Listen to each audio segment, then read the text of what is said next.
All right. Long time no see or talk. It's been a few days. Hello there, Diet Rebel Scum and Diet Rebel Scum Curious. Diet Rebel Scum being those of us who have taken the Western diet. I think we all Western countries do it now, don't they? The food pyramid. I know that here in the U.S. we have the food pyramid, and it's like a very high carb, low fat, low protein.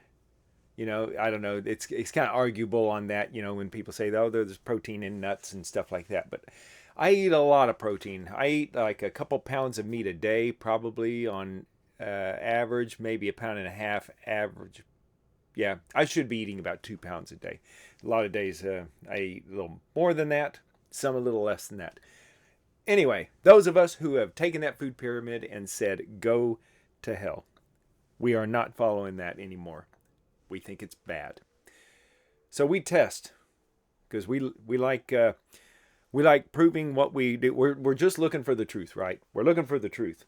So, all right, this is Diet Rebel Scum check-in, 7/17/2025. All right, I've been good. I've been pretty damn good. I still have not even been tempted to hit the ice cream place. I drive by one of our regional iconic dairy, and it's actually a restaurant. You can get a hamburger and fries there and stuff. They have like a little grocery section, but they're mainly known for their ice cream. They've been around many decades, since I was little, probably before I was born. But anyway, I was susceptible to ice cream binges, in my low carb journey here, which my low carb journey has been, if you haven't watched any of my recent or previous videos here and you've stumbled onto this channel, I've been low carb for 8 years, I believe, since 2017. I went keto in 2017, and now I'm damn near carnivore. I do drink coffee daily, and I have even cut that back just a little bit. So I'm getting to where I don't think I've had like that bad caffeine afternoon crash in a couple of days, because I am keeping my coffee to just 1 to 2 cups in the morning, and then I'm switching to English black tea. I think that's what I've been doing, and it's not bad. It's not bad. I'm still getting a little bit of a caffeine kick there, and I'm fine. I have my ritual of having a hot beverage. It's just not coffee, because it usually hurts my stomach, and I don't need that much caffeine, and I end up having like that bad I get all hopped up in the morning, but when I keep going, I end up crashing. So I've actually been staying away from excess caffeine. So that's it. Yes. Now, running. I'm going to talk about running a little bit here, because I don't talk enough about it, because I've been running. I run on didn't run this last Tuesday. I was just going to bed too late, but I have running partners. It's mostly all girls that I work with. They work at the same place. I don't work directly with them. They're not in my department, but we meet very early in the mornings, and 5:30 a.m. And it's like Tuesdays and Thursdays, 5:30 a.m. And on Saturdays, a little later, more like 6:30 or 7:30 maybe a.m. Anyway, but I've been trying to get faster. Oh, before I forget, this is my hang on, the wife is home. I need to shut the door. Hello, sir. Oh, MJ, you in bed? No, I am recording a video. So Sorry. That's okay. So I'm going to shut the door here. I got it. Don't go anywhere. Okay. So, as I was saying, so the wife just came home. So, running. No, back here. No Carb Life. This guy has the best. He's become my favorite low carb here in the space in the carnivore and low carb community. He's become my favorite channel.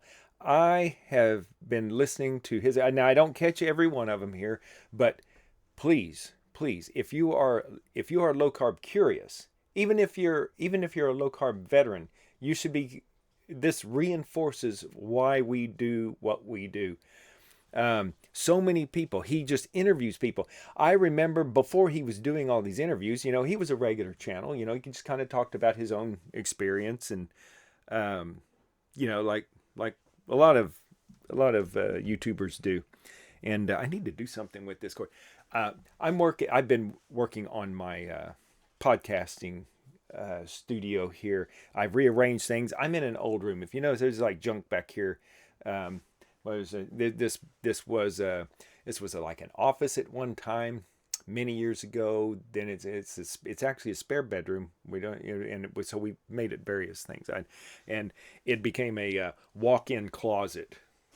It was like we live in an older small house. We don't we're not wealthy people. So anyway, for me to have a walk-in closet, I had to take a bedroom, which is here in the United States. The average house is like in excess of 2,000 square foot, which is more than twice what we live in.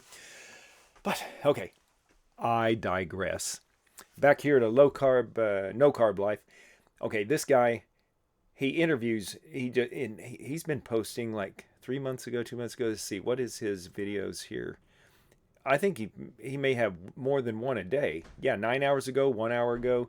But every one of these interviews he does with people, very inspiring.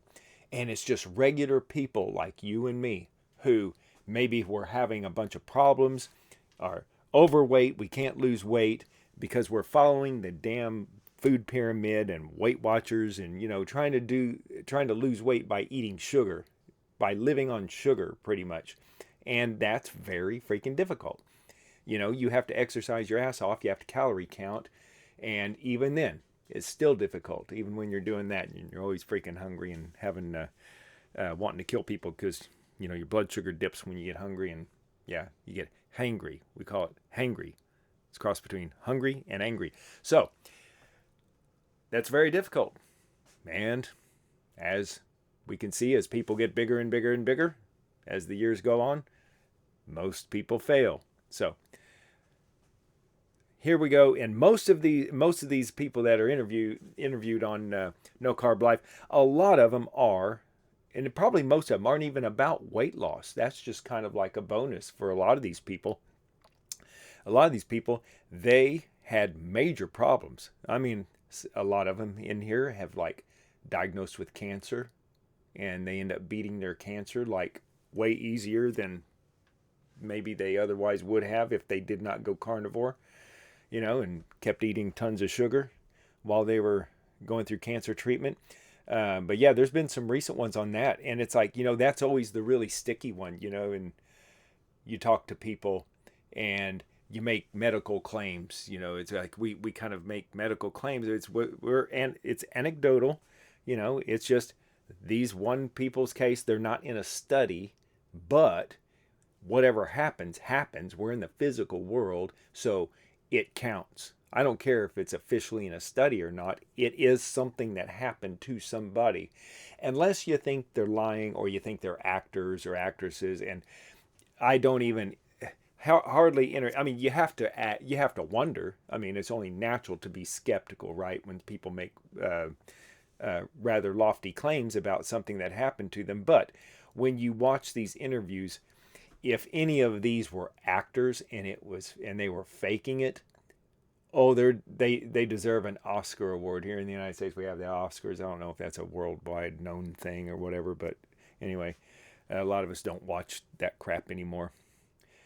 There's a lot of things that overlap in our communities, in the low carb community. Yeah, a lot of these content creation, a lot of these influencer spaces, it's no far-fetched coincidence that I used to think it was. I was like, oh wow, isn't that interesting? When somebody would say, like No Carb Life here, he starts out his interviews, hey, so-and-so, how did you find carnivore? He always asks, how did you find carnivore? And then he just lets them tell their story. And it's kind of funny.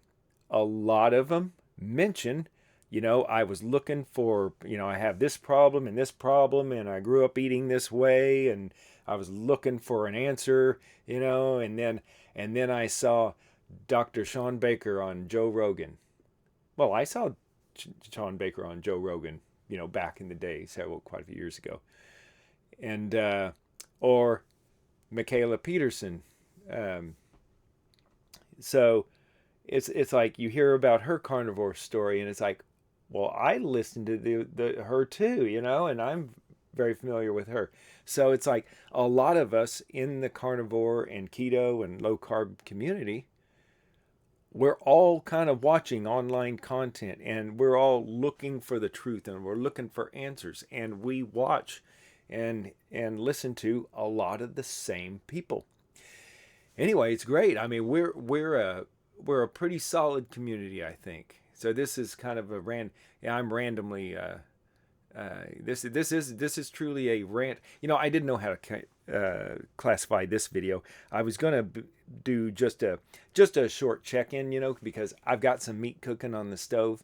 Let's see, got some pork belly. I just got through cooking like a giant 2-pound hunk of meat. It's like a big thick steak, and then I decided, you know what? I think I'm going to cut that up and finish it off in the slow cooker tomorrow at work. Actually, that'll be very nice because I kind of seared the outside, so I cut it up, and now I've got pork belly in there in the same pan. I took the steak out, and now I've got pork belly in there cooking, and hope it didn't burn. So I better, keep this going and wrap it up soon because I don't want to waste your time. I'm just rambling. It says, wait a minute, 11 minutes 52 seconds. Not too bad yet. Okay, so where was I? I was ranting and random thoughts here.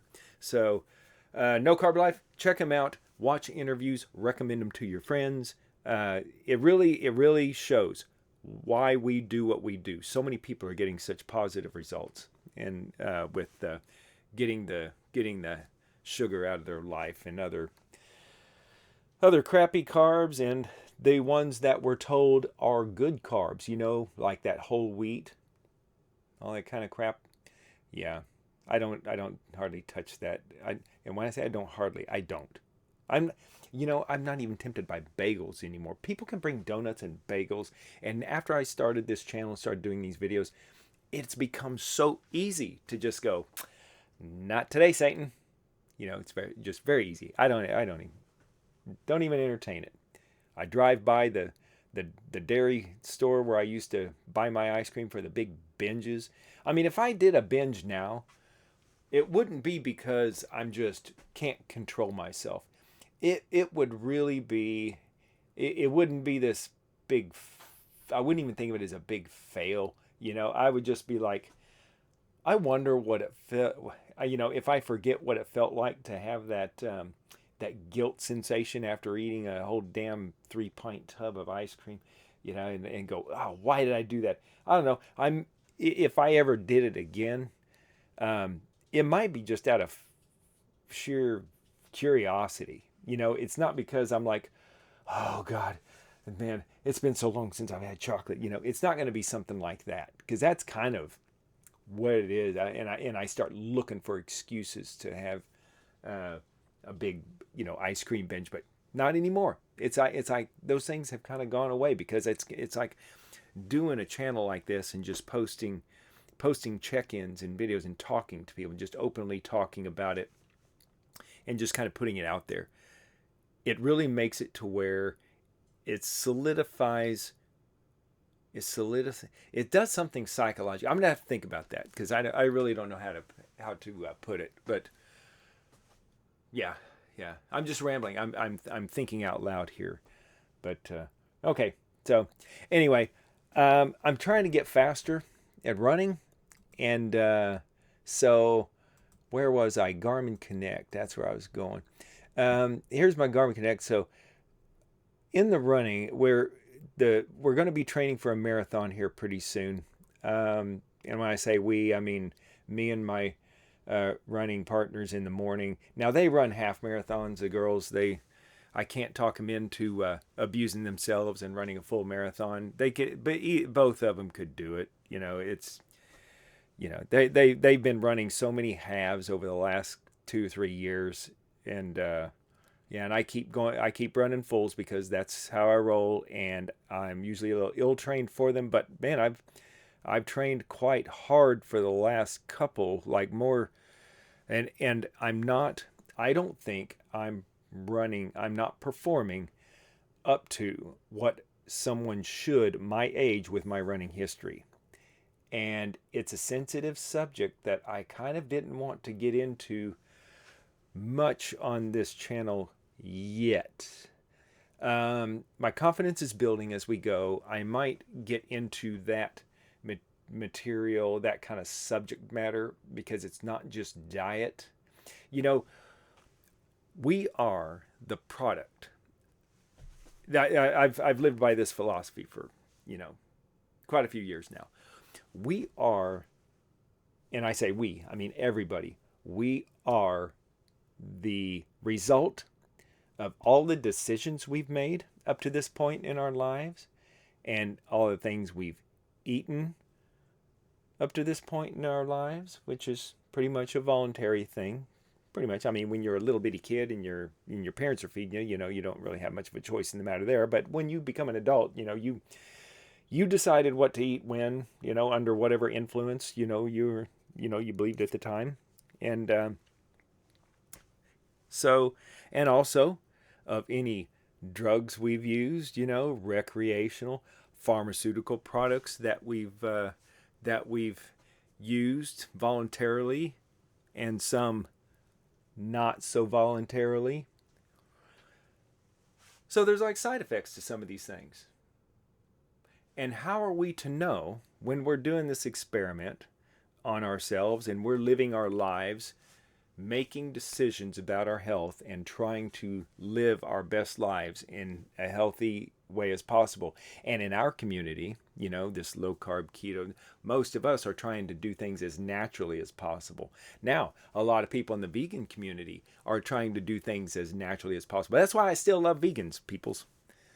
I still love the vegans.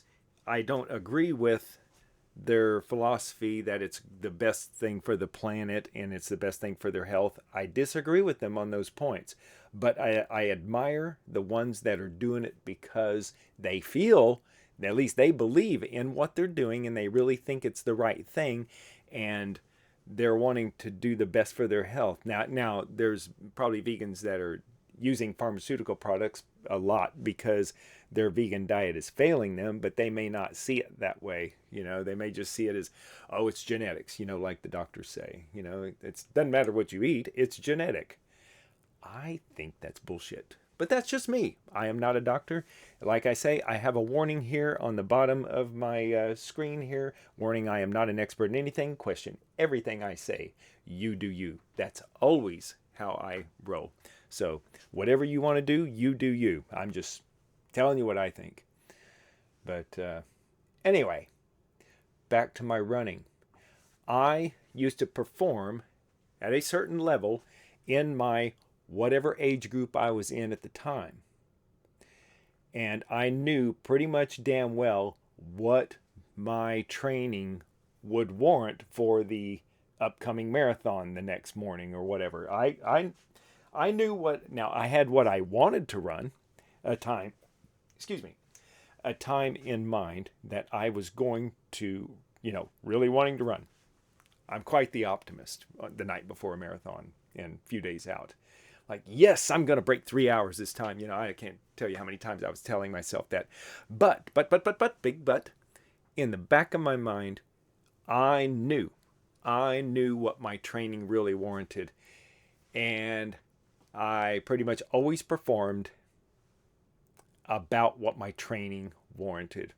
I only had one kind of catastrophic fail many years ago. I remember it was my first marathon where I think I did not break 4 hours, or I got damn close to 4 hours when I went out to run like 3:15. I was really hoping to run like 3:15, 3:30, and it ended up being like 30 minutes more. I mean, it was like the first time I had ever like pulled over to the stop and like had to the side and had to stretch my back because my back was starting to go out on me, was hurting.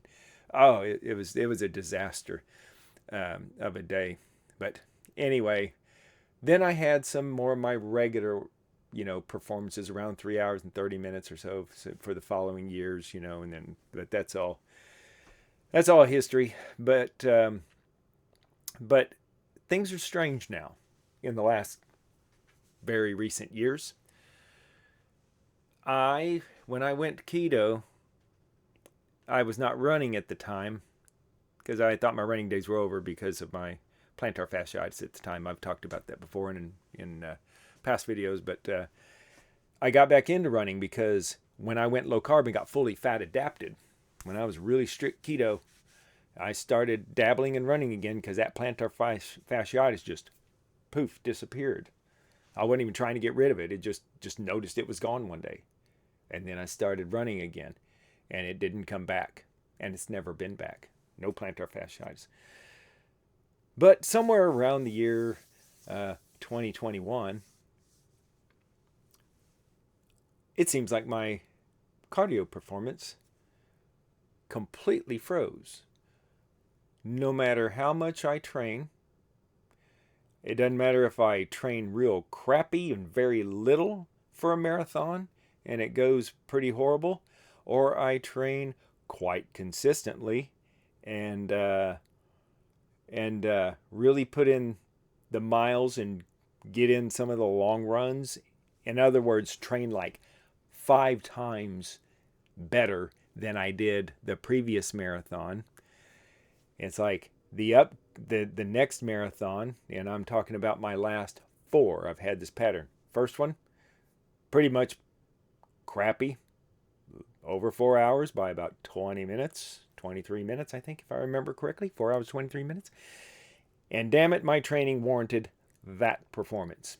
It was, I had very little mileage under my belt for that marathon. But, I had my cruising 4-mile pace, and I just tried to hang on to that. And that's about what I did. And kind of craters slowed in the end, but I survived. But then the next marathon, I trained quite well for. And I noticed all through the training, I wasn't getting any faster. I'd go out for my 4-mile runs, the 5-mile runs, being real disciplined, not going out too fast, just taking it kind of easy, and, keep myself around the 140-ish beats per minute, somewhere around there, 140, maybe 150 if I was pushing for a few blocks, but, not pushing anywhere near max. But even running these daily or every other day runs, and they were none of them were getting any easier.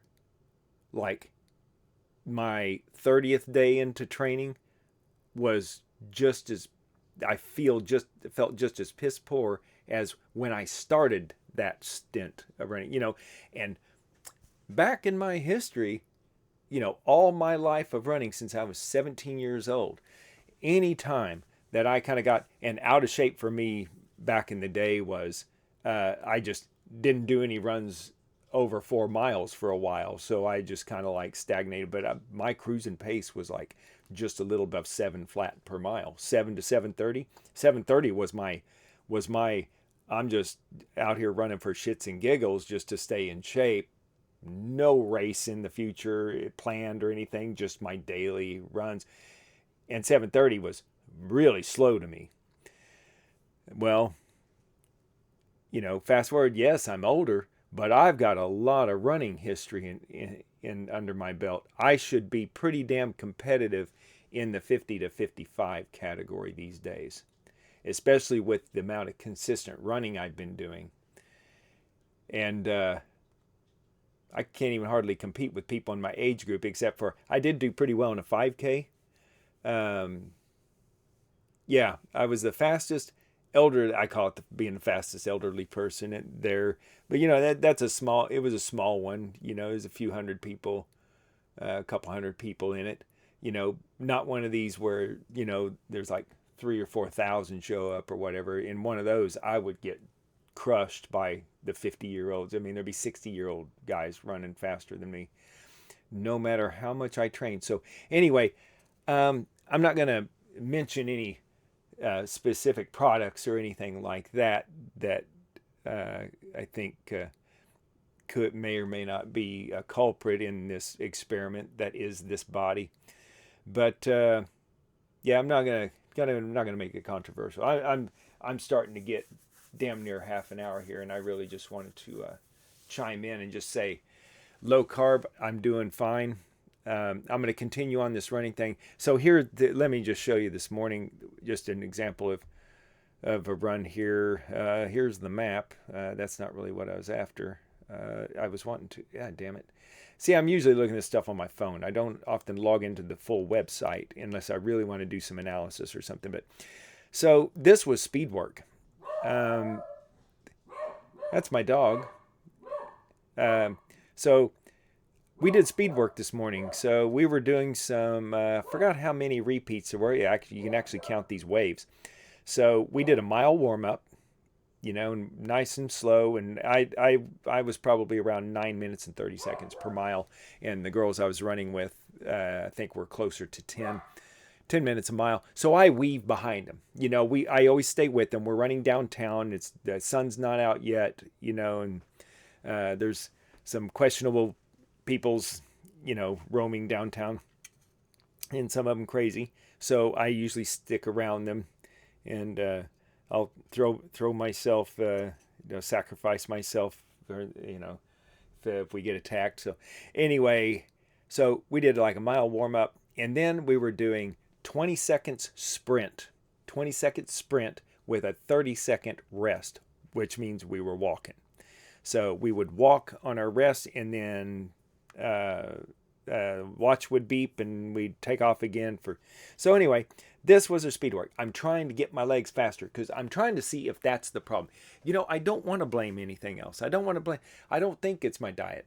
I think people are doing really well on low carb in running, and in a lot of athletics. That's something that's getting disproven. There was this myth: you have to eat sugar to perform well in sports. And then it was like, okay, well maybe you can perform well, but you can't perform well in explosive sports, unless you eat lots of carbs. It's like, well, now there's some pretty fast runners that are eating very little carbs. It's like, well, okay, maybe you can go a little faster, but boy, to go really fast, you got to eat carbs.